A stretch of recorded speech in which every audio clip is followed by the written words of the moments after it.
The stench of rotting food doesn't bother me anymore. After 5 years of dumpster diving, your nose kinda gives up trying to warn you about bad smells. That's probably why I didn't notice the metallic tang of blood that night. Not at first. Anyway, people think we're all homeless or desperate, but that's not true. Some of us do it for the thrill, for the environmental impact, or because we're sick of seeing perfectly good things go to waste. Me? I started doing it because I needed to furnish my apartment after my divorce left me with nothing but a mattress and some clothes. But I stayed because I discovered something most people never will.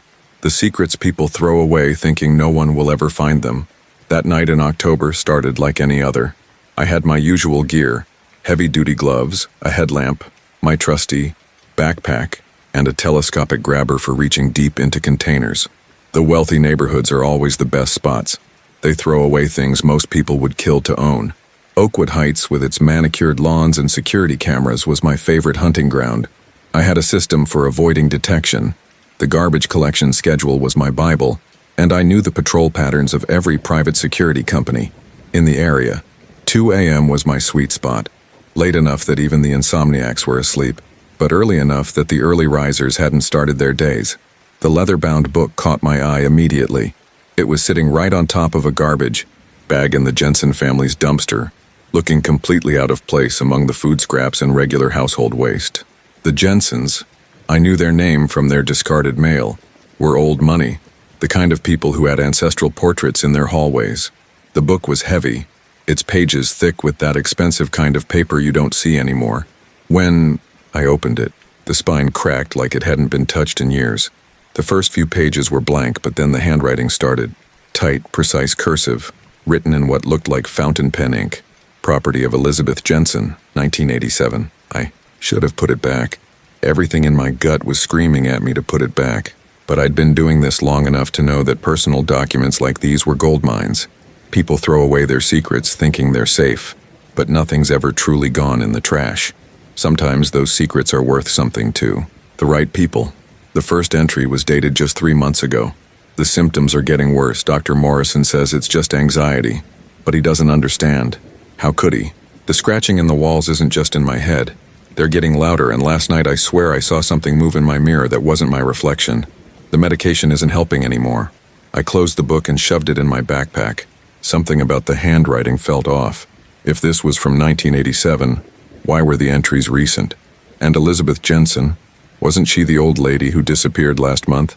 The police had done a wellness check after she missed several social engagements, but they found nothing suspicious. The family said she'd gone to stay with relatives in Europe.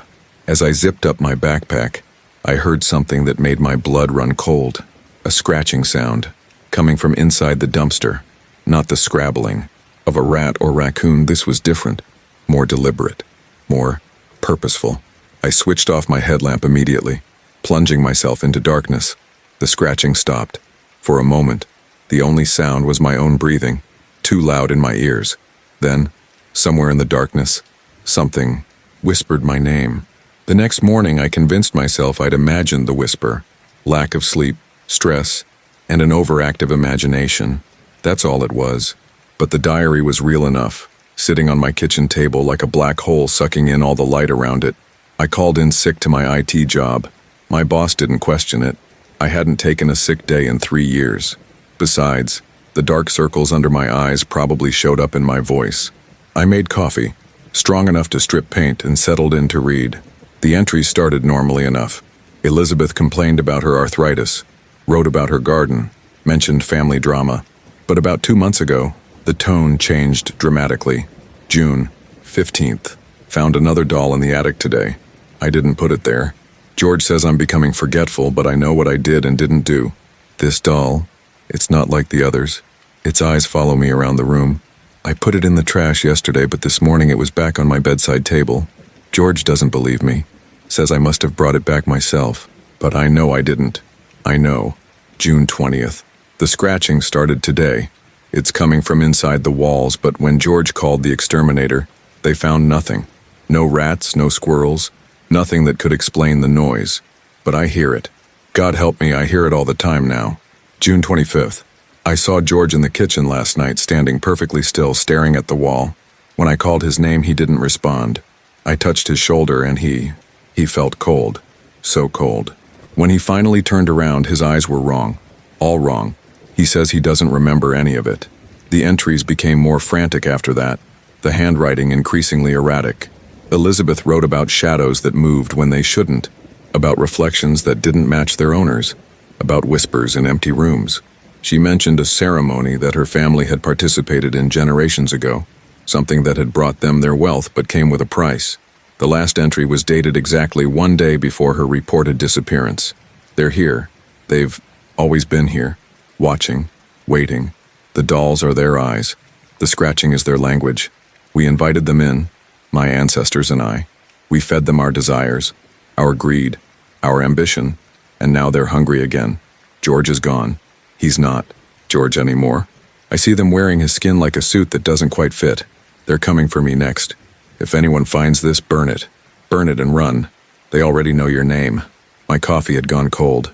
Outside, the sun was setting. I'd been reading all day. The diary's final words echoed in my head. They already know your name. Last night in the darkness, something had whispered it. A scratching sound came from my bedroom wall. I jumped up so fast I knocked over my chair. The sound stopped immediately, but I knew I hadn't imagined it. It was the same sound I'd heard in the dumpster, that deliberate, almost methodical scratching. My phone rang, making me yelp. Unknown number. I let it go to voicemail. A few seconds later, the notification popped up. One new message. With trembling fingers, I played it. The recording was mostly static, but underneath it, I could hear something else. Scratching. And beneath that, a voice, distorted and wrong, like someone trying to speak with a mouth full of broken glass. Thank you for finding my diary, Marcus. We've been waiting for someone like you. It was Elizabeth Jensen's voice. I didn't sleep that night. How could I? Every shadow in my apartment seemed to pulse with hidden life. Every creaking floorboard made my heart race. I sat in my living room, with every light on, the diary on the coffee table in front of me untouched. Around 3 a.m., my laptop screen flickered to life by itself. I hadn't touched it, hadn't even been near it. The screen showed my desktop wallpaper, but something was wrong with the reflection in the dark screen. Instead of my terrified face, I saw an old woman's features superimposed over mine. Her eyes were dark pools, her skin paper white, her mouth stretched in an impossible smile. Elizabeth Jensen. I slammed the laptop shut, but not before I saw her mouth move, forming words I couldn't hear. My hands were shaking so badly I could barely hold my phone as I Googled Elizabeth Jensen, Oakwood Heights. The search results were bizarre. News articles about her disappearance, yes, but also older stories. Much older. The same Elizabeth Jensen had apparently been reported missing in 1987, and in 1952, and in 1918. Each time the family had claimed she went to stay with relatives in Europe. Each time she had eventually been forgotten. The same face in every article. The same woman. Impossible. My phone's screen went black, reflecting the room behind me. In the reflection, someone was standing there. I whirled around. Empty space. But when I looked back at the phone's screen, she was there, closer now. That terrible smile stretching wider than any human mouth should. The scratching started again, but this time it was coming from everywhere. The walls, the ceiling, the floor. My furniture began to vibrate. Pictures fell from the walls, and in the midst of it all, my TV turned on by itself, showing only static. But in that static, shapes moved. Faces formed and dissolved. I saw George Jensen, his features distorted like melting wax. I saw others I didn't recognize, their mouths open in silent screams. And I saw something else, something behind them, all, something vast and dark and hungry. The diary on my coffee table opened by itself, pages fluttering as if caught in a wind I couldn't feel. They settled on a page I hadn't seen before, and words began to appear, written by an invisible hand. The ceremony must be fed. The bargain must be kept. You've been chosen, Marcus. Just like I was chosen. Just like all the others. The dolls are watching. They're always watching. My phone rang again. The same unknown number. This time I answered. Why me? I whispered. Because you look for secrets. Elizabeth's voice replied, layered with other voices, older voices. Because you dig through the dark places. Because you're alone. No one will miss you, Marcus. No one will look for you. Just like no one looked for me. For any of us. What do you want? To show you the truth. Come to the house, Marcus. Come see what the Jensen family has been feeding all these years. Come see what true wealth costs. The call ended. In the sudden silence, I heard footsteps upstairs. Heavy footsteps, crossing back and forth even though I lived on the top floor. The scratching in the walls grew louder, more insistent, and now I could almost understand it, almost make out words in the rhythmic scraping. They were calling me home. I don't know what possessed me to go to the Jensen house that night. Maybe it was madness. Maybe it was the scratching that followed me everywhere, driving me to seek answers. Or maybe I was just tired of being afraid. The house loomed against the night sky, its Victorian architecture a testament to old money and older secrets. No lights were on, but somehow the windows seemed to glow with an inner darkness, if such a thing is possible. The front door was unlocked. Of course it was. They were expecting me. The interior was a museum of wealth. Antique furniture, oil paintings, Persian rugs. But in the darkness, everything seemed wrong. The furniture cast shadows that moved independently of my flashlight beam. The paintings, the faces in them watched me, their eyes following my movement, their expressions changing. When I wasn't looking directly at them, in the living room, a collection of dolls sat on various shelves and tables. Porcelain faces, glass eyes, painted smiles. As I passed, their heads turned to follow me. I heard the soft creak of ceramic and glass, the whisper of tiny joints moving. "Up here, Marcus?" Elizabeth's voice coming from upstairs. I followed it, each step on the grand staircase creaking beneath my feet. The second floor was a maze of corridors and closed doors, all except one, which stood slightly ajar, a faint greenish light spilling out. The scratching was louder here, much louder. It was coming from behind the walls, above the ceiling, below the floor. Hundreds, maybe thousands of invisible claws or fingers, scraping against wood and plaster. I pushed the door open. The room was Elizabeth's study, exactly as described in her diary. But the walls were alive. Shadows writhed across, their surface like living things, forming shapes that hurt my eyes to look at. In the center of the room stood a full-length mirror, its surface rippling like disturbed water, and reflected in that mirror was Elizabeth Jensen, not as she appeared in the recent photographs, but as she must have looked in 1918, young and beautiful, and terrible. Behind her I could see others. George Jensen, the missing family members from all those years, their faces distorted with an emotion I couldn't name. "Welcome home," Elizabeth said, her voice coming from both the mirror and behind me. I spun around, but the room was empty. When I turned back to the mirror, she was closer, her hand pressed against the glass from the other side. "The ceremony requires new blood," she said. "The bargain must be renewed. We've been waiting for someone like you, someone who understands the value of secrets, someone who knows how to look in dark places." The scratching reached a crescendo. The walls began to pulse, wallpaper peeling back to reveal not plaster or wood, but something else, something that moved and shifted and reached.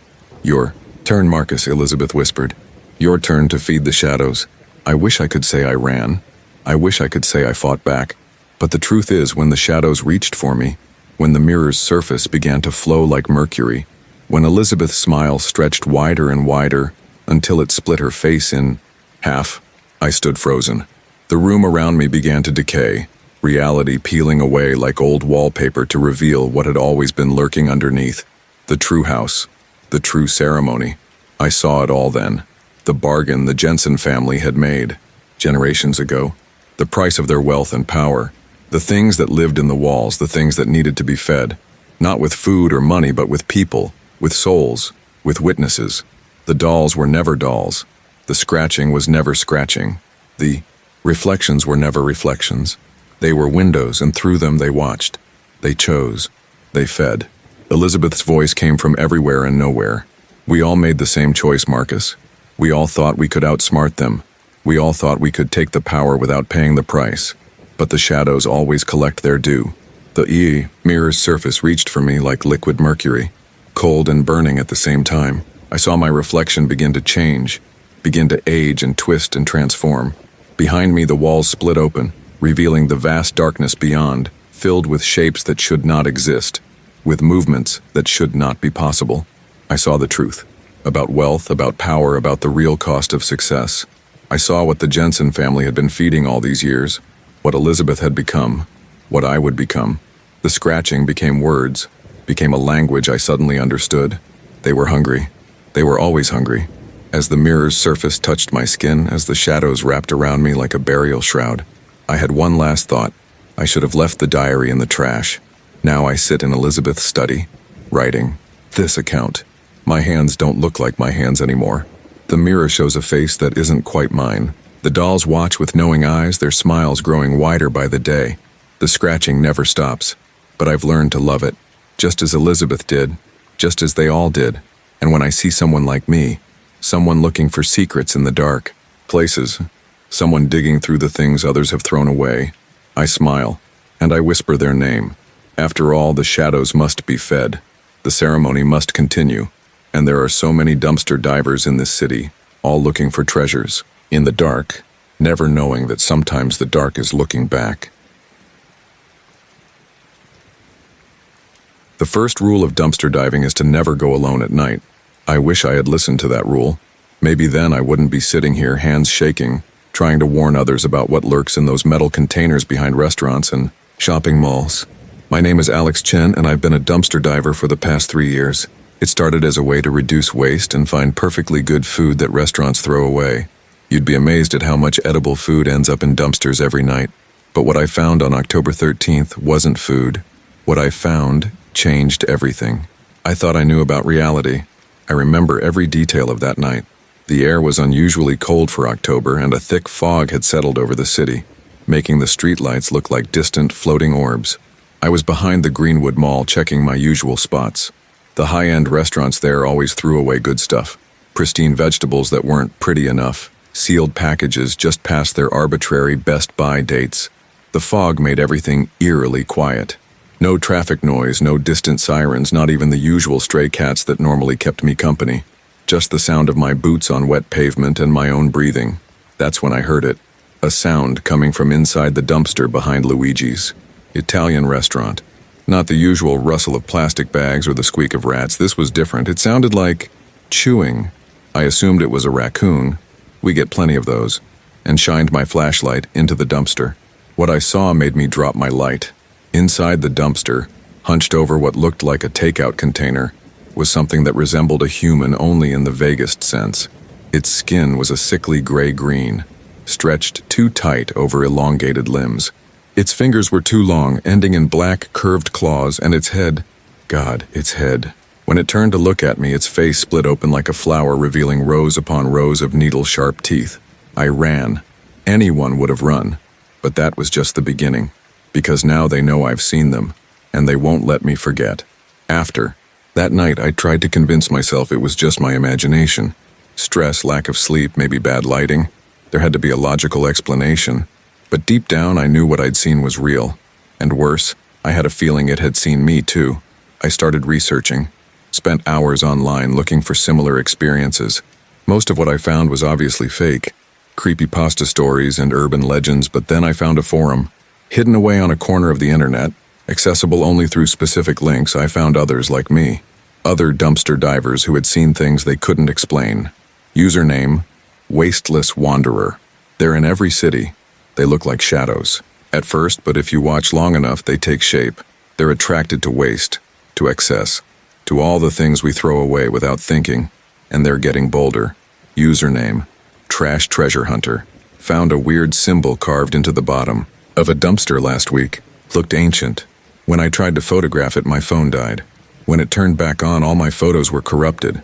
The symbol was gone the next day, but I keep seeing it in my dreams. I created an account, Dumpster Truth Seeker. Started sharing my experience. The responses came quickly. You've seen them too? The ones with the splitting faces? Don't go back to that dumpster.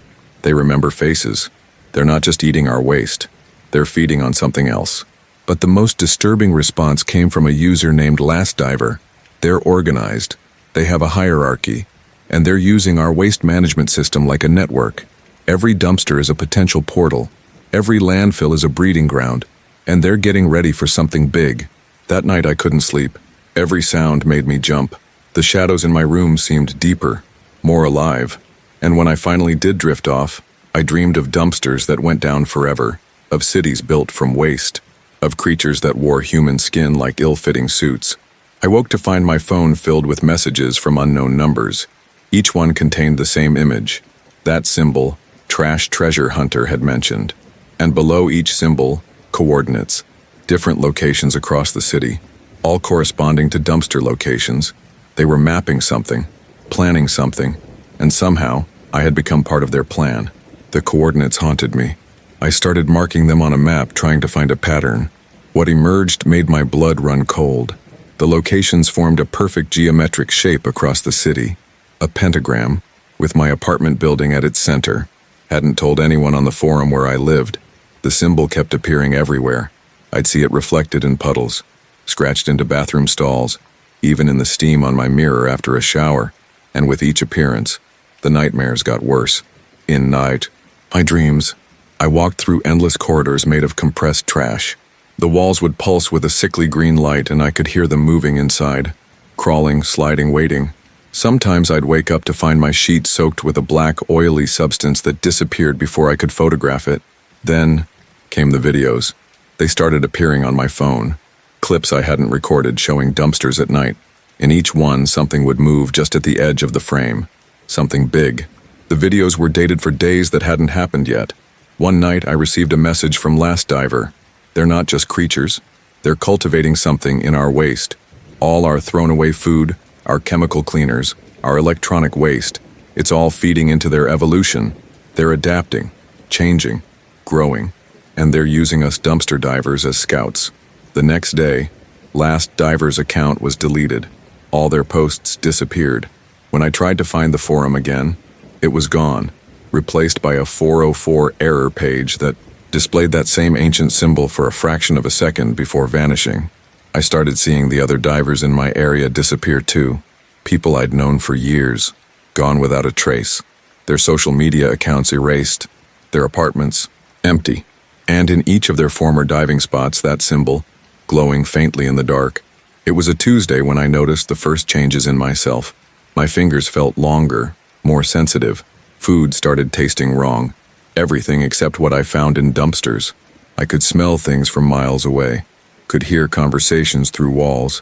My reflection started changing too. Subtly at first, a slight elongation of my features, a greenish tint to my skin that I could dismiss as bad lighting. But soon, there was no denying it. I was becoming like them. I tried to stay away from dumpsters, but the hunger was unbearable. Not for food, for something else. Something that could only be found in those metal containers, among the refuse of human civilization. The creatures, I could see them clearly now. They were everywhere, wearing human disguises, working as garbage collectors, janitors, waste, management officials. Their network was vast, infiltrating every level of society that dealt with what we throw away. I received one final message from an unknown number. Welcome to the family. The waste must be processed. The cycle must continue. Your old life is over. Your new purpose begins. That night I found myself behind them all again, standing before that same dumpster where it all began. But this time, when I looked inside, I didn't feel fear. I felt recognition. The creature inside looked up at me with its flower petal face, and I understood. We weren't monsters. We were evolution's answer to humanity's excess, nature's cleanup crew, adapted to thrive in the waste-choked world humans had created. Now I understand the truth.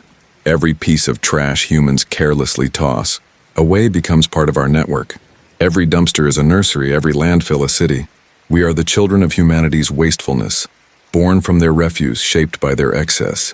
I still dive, but not for food or treasure. I dive to find others like me, to guide them through their transformation. The symbol appears to those who are ready, calling them to join our ranks. The coordinates lead them home. Some nights when the moon is hidden and the fog rolls in, we gather, hundreds of us, shedding our human disguises, celebrating our true forms. In those moments, I feel the pulse of our collective consciousness, the vast network that spans not just this city, but the entire world. We are growing stronger. With every piece of waste humans produce, with every dumpster they fill, with every landfill they create, our influence spreads. Soon we won't need to hide. To those who still dive for treasure or food, I leave this warning. When you peer into a dumpster at night and something peers back, don't run. Don't scream.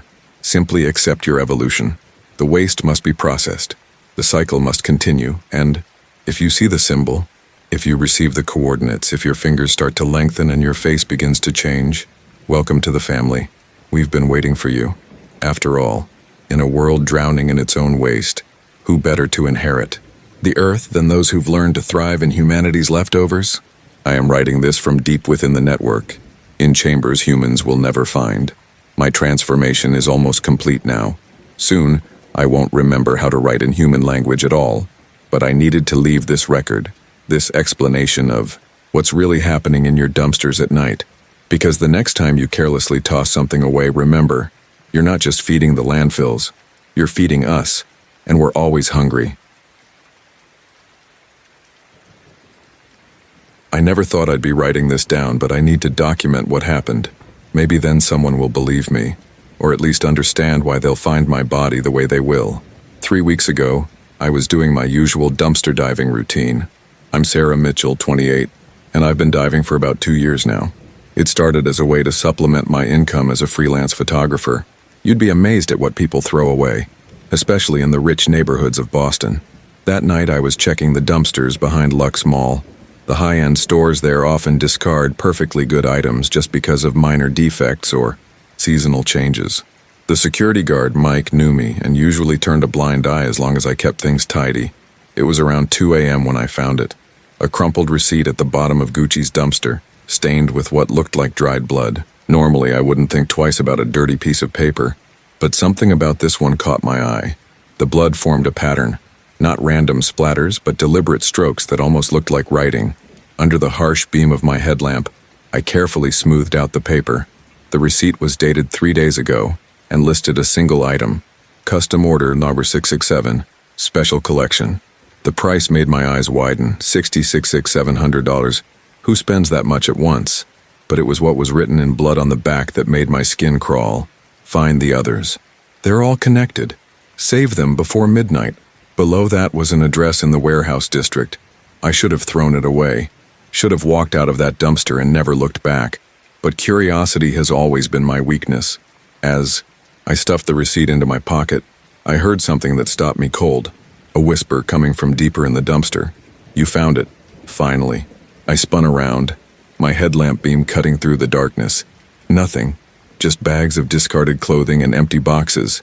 But as I turned to leave, I caught a glimpse of something in my peripheral vision. A face, pale and distorted, reflecting in a broken mirror fragment. A face that wasn't mine. When I looked directly at it, it was gone. But I knew what I'd seen, and somehow, I knew it had seen me too. The address led me to an abandoned warehouse in the industrial district. I know everything about this screamed bad idea. But I'm a photographer, documenting things is what I do.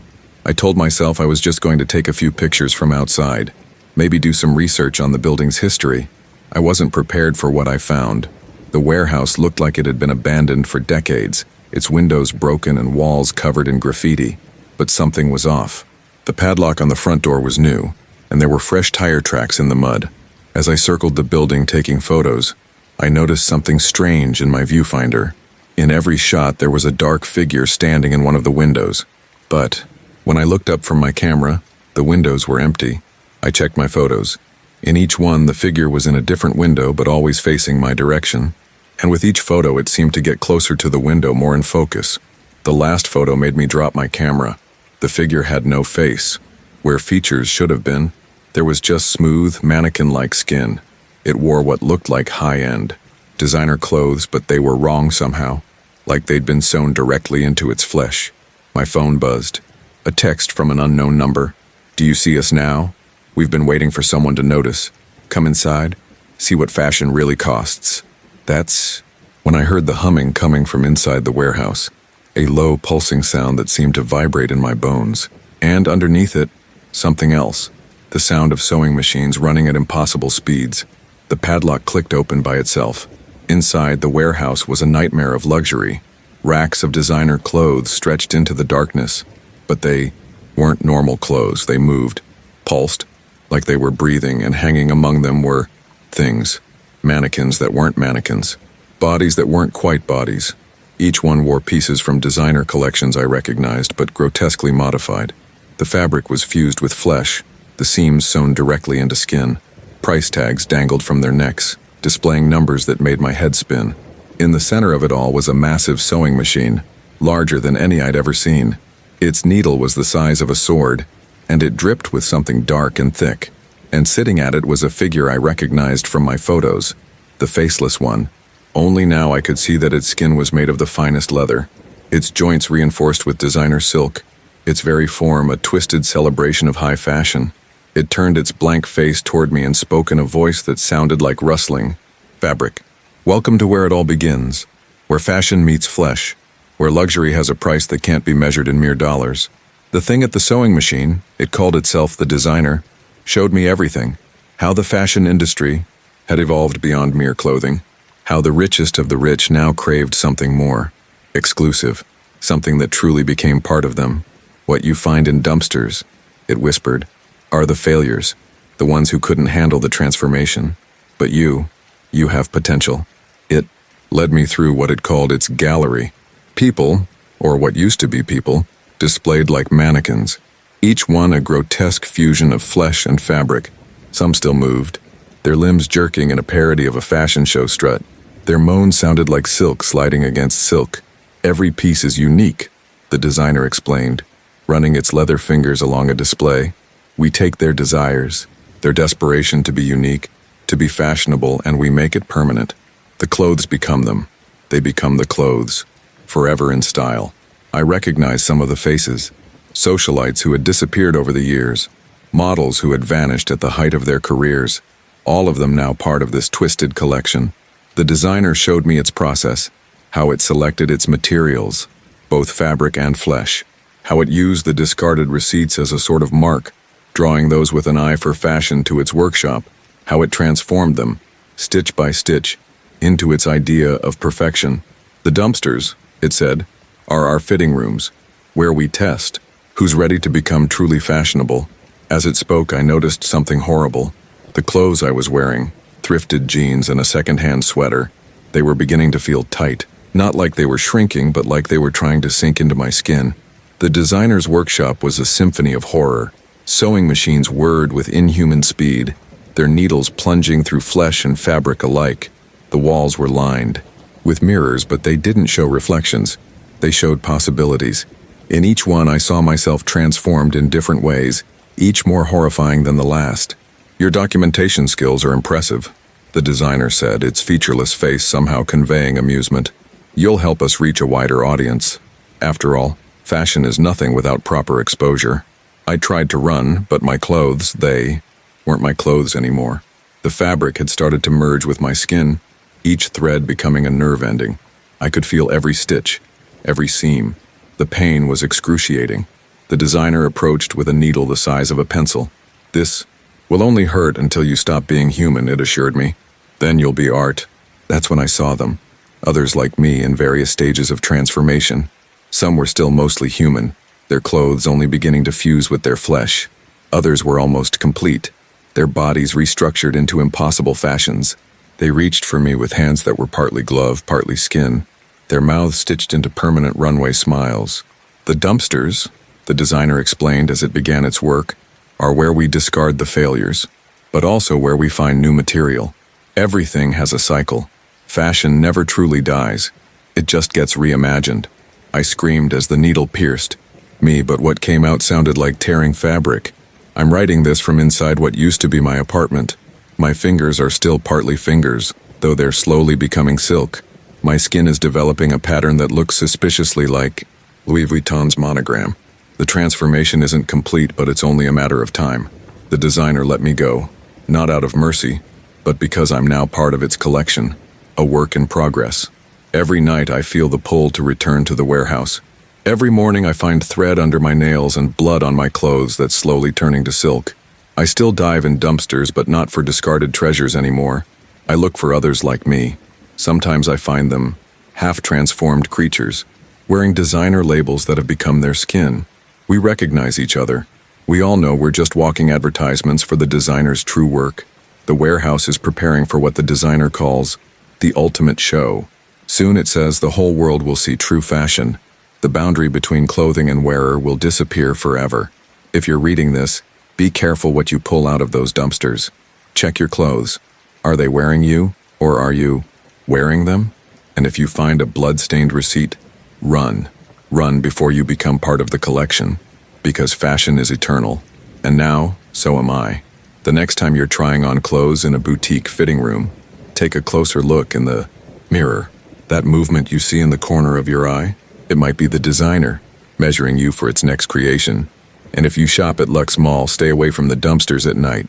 That's not a mannequin you see standing among the discarded boxes. That's me, or what's left of me. The show must go on. The sounds of sirens still haunt my dreams. I've been a dumpster diver for 5 years, but nothing could have prepared me for what I discovered that night behind St. Mary's Elementary School. My name is Michael Torres, and this is my warning to all who venture into the dumpsters after dark. It was a typical September evening. The air had that crisp autumn feel, and the school grounds were quiet, save for the rustle of fallen leaves. As a former teacher, I knew schools often discarded perfectly good supplies, especially after budget upgrades. That's what brought me there that night. The large metal dumpster behind the cafeteria was my first stop. Using my LED headlamp, I carefully lifted the lid, expecting to find the usual mix of paper waste and cafeteria leftovers. Instead, I found drawings. Dozens of them, all done in crayon, all showing the same thing. A tall, thin figure standing among children. The figure had no face, just a blank white space where features should be. At first, I thought nothing of it. Kids draw strange things all the time. But then I noticed the dates on the drawings. They were all from different years, spanning back to 1987. And on each one, written in different childish handwritings, was the same message. He takes us to play after school. The latest drawing was dated just last week. That's when I remembered the news reports. 3 children had gone missing from St. Mary's in the past month. The police had no leads. As I dug deeper into the pile, I found more disturbing items. Small shoes, single socks, hair ribbons.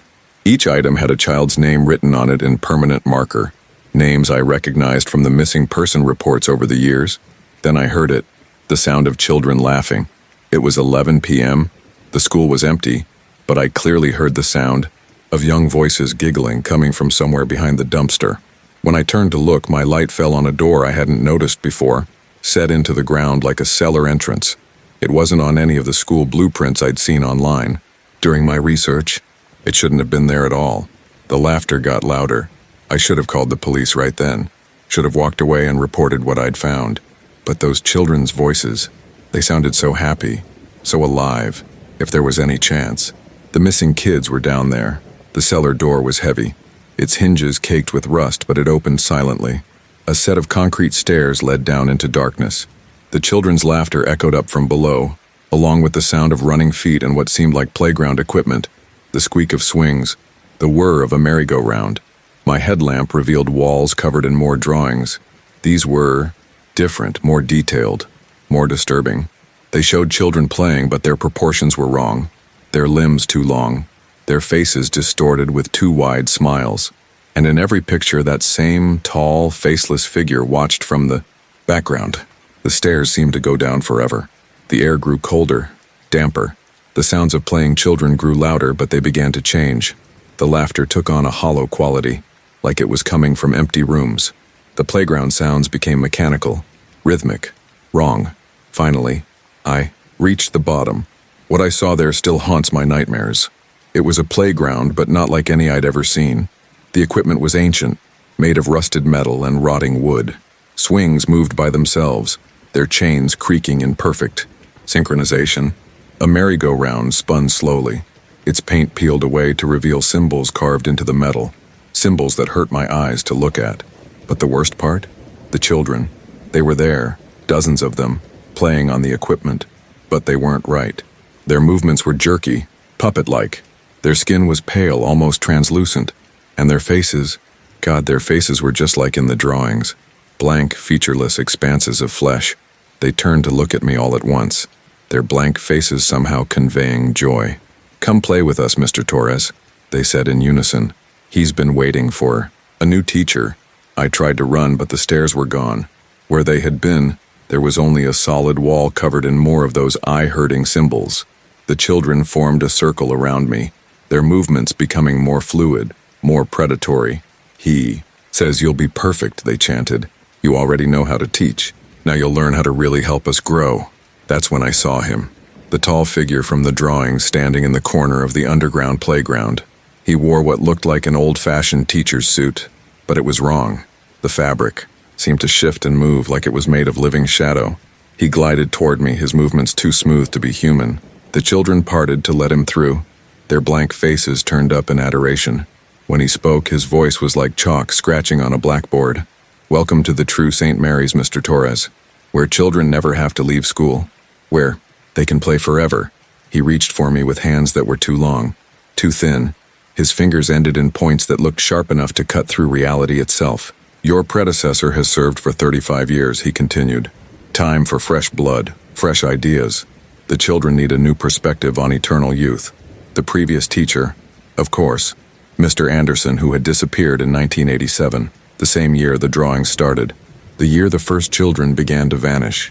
The being that called itself the headmaster showed me everything, how he had created this place beneath the school, this pocket of twisted reality where time had no meaning, how he collected children, preserving them in this state of eternal play. They were sad, he explained, his featureless face somehow expressing concern, afraid of growing up, afraid of the world above. I gave them what they wanted, endless childhood, endless games, but I could see the truth. The children weren't playing, they were trapped.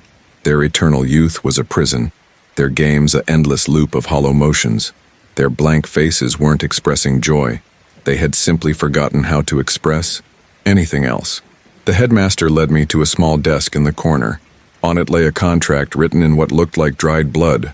"Sign," he said. "Take Mr. Anderson's place. Help me keep them young. Help me find more who need our special education." The children gathered around, their blank faces turned toward me expectantly. In the shadows behind them I caught glimpses of other figures, adults in old-fashioned clothes, their faces as smooth and featureless as the children's. Former teachers trapped here just like their students. "If you don't sign," the headmaster whispered, "you'll still join us, but not as faculty. Would you rather play with the children forever, Mr. Torres?" I'm writing this from my classroom in the underground school. My face is still my own for now.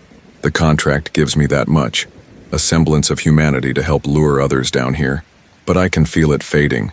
Each day my features become a little less distinct. Soon I'll be like the others. The children still play their endless games. I oversee their recess, their eternal youth stretching out forever in this twisted playground. Sometimes new children join us.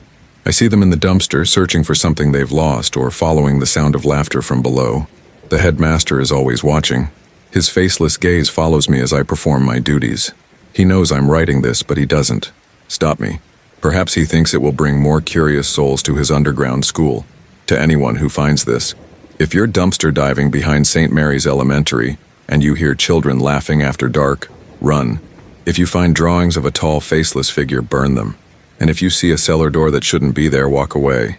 Because down here the school bell never rings, recess never ends, and we're always looking for new students and teachers to join our eternal class. I can feel my face smoothing over as I write these final words. The children are calling me. It's time for another game. The headmaster was right about one thing. I am helping to educate the children. I'm teaching them. The most important lesson of all, sometimes never growing up is the worst fate imaginable.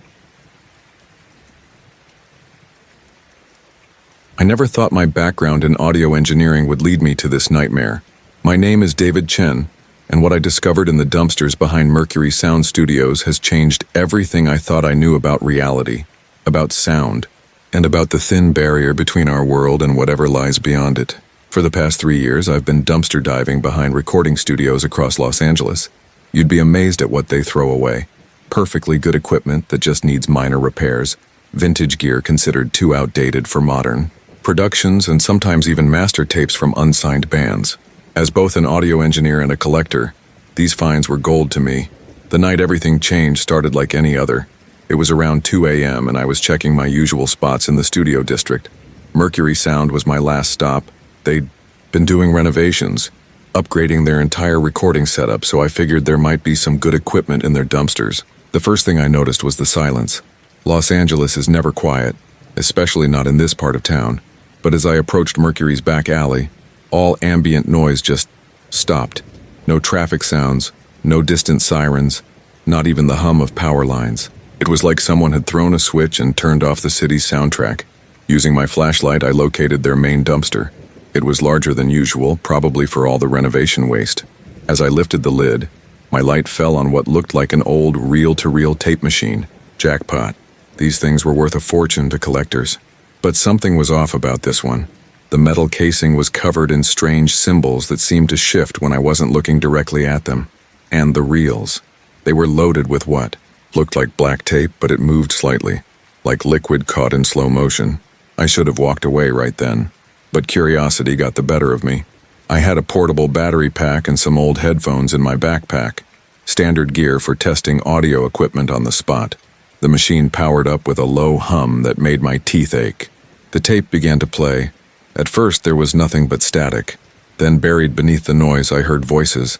Not the usual kind you might find on an old recording, but something else. They spoke in languages that hurt my brain to hear, their words seeming to fold in on themselves in impossible ways. But worse than the voices was the music. Dear God, the music. It wasn't meant for human ears. The rhythms followed patterns that defied mathematics. The harmonies existed in frequencies that shouldn't be possible. As I listened, I could feel my mind trying to reshape itself to understand what it was hearing. That's when I saw them. Shapes moving in the darkness between the dumpsters. They weren't shadows exactly.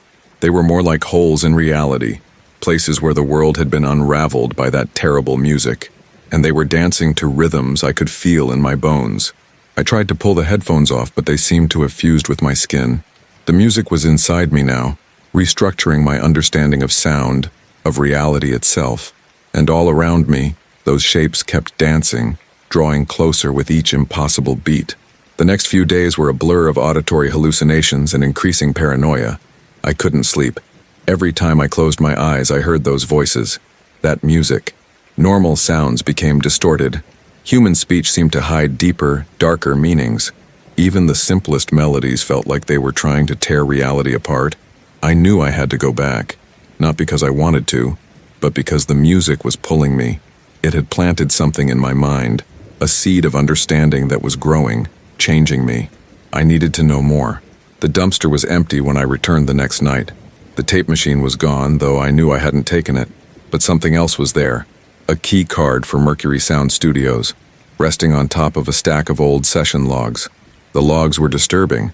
They documented recordings from something called Project Resonance dating back to the 1960s.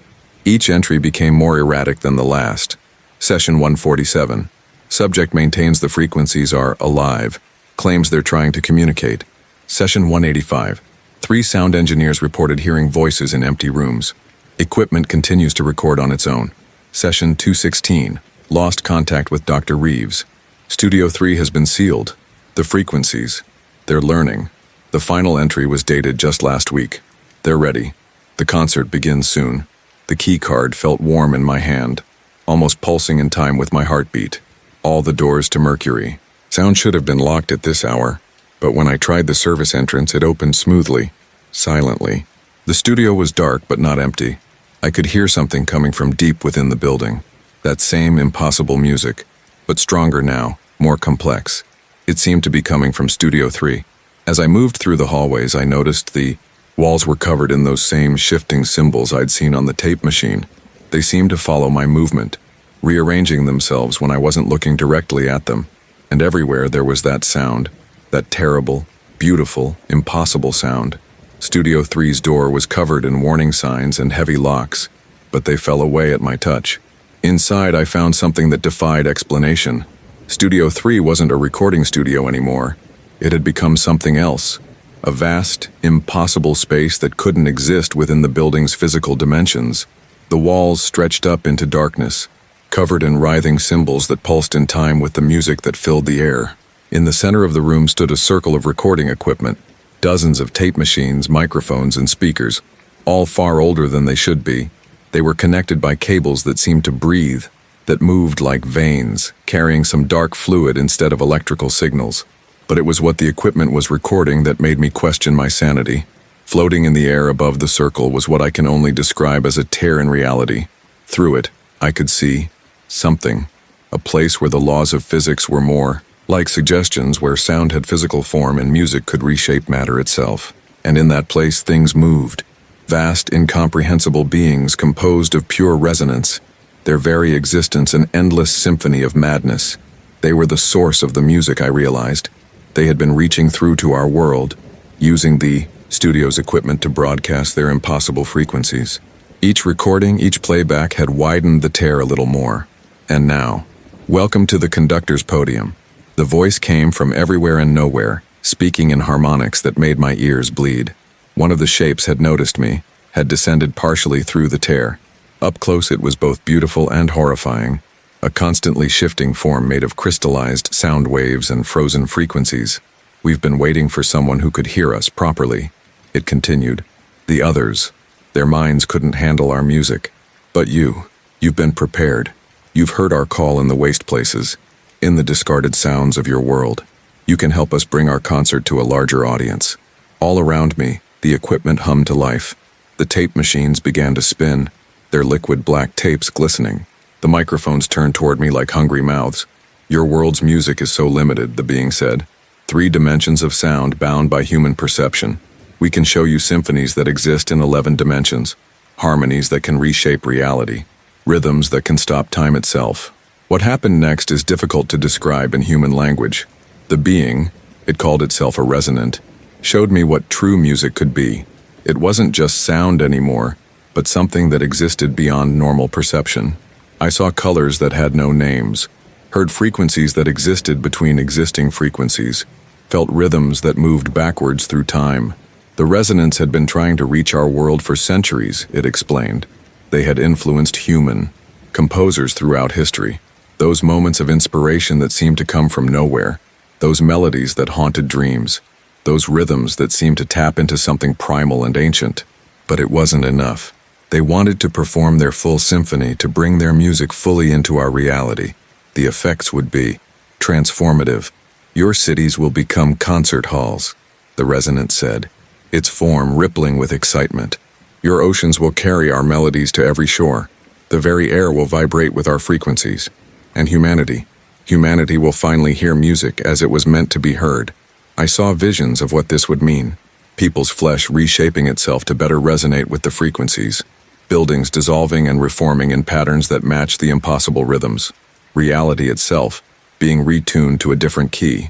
The other resonance began to emerge through the tier. Each one a different manifestation of sound made solid. They moved among the equipment, adjusting, fine-tuning, preparing for their grand performance. All we need, my resonance said, is a human conductor. Someone to help us modulate our frequencies to match your world's resonance. Someone who understands both sides of the barrier. The offer was tempting. God help me, it was tempting. The music they showed me was beyond beautiful. It was truth itself, expressed in pure sonic form. To be part of that, but I had seen what their truth did to human minds, to human flesh. I had seen the logs, read about what happened to the others who had heard their songs. I'm writing this from a small room lined with lead and soundproofing foam.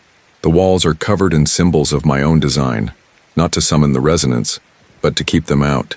Their frequencies still reach me sometimes, seeping through the smallest gaps, calling me back to Studio 3. I destroyed the equipment that night. While the resonants were distracted with their preparations, I managed to overload the power system. The surge destroyed everything, the tape machines, the microphones, the speakers. The tear in reality collapsed, taking the resonance with it. But not before they left their mark on me. I can still hear them. Their music plays constantly in my head, trying to reshape my thoughts, my perceptions, my reality. Sometimes I catch myself humming melodies that make nearby electronics malfunction. My voice has changed. People say it seems to come from everywhere at once, that it makes them feel strange when I speak too long. The dumpsters behind Mercury Sound are empty now. The studio itself has been demolished, the land salted and sealed, under concrete. But I know that's not the end. The resonants are still out there, in that space between frequencies. They're patient. They're looking for new conductors, new ways to bring their symphony into our world. And they're using our own habits against us, our tendency to throw away old technology, to discard what we don't understand. So this is my warning. If you're a dumpster diver, Stay away from recording studios. If you find old audio equipment, leave it where it lies. And if you hear music that seems to come from nowhere, that seems to exist in impossible ways, plug your ears. Run, because the concert isn't over. It's just an intermission. I can hear them tuning up again. The frequencies are building. The symphony is preparing for its next movement, and this time they won't need a conductor, they have me.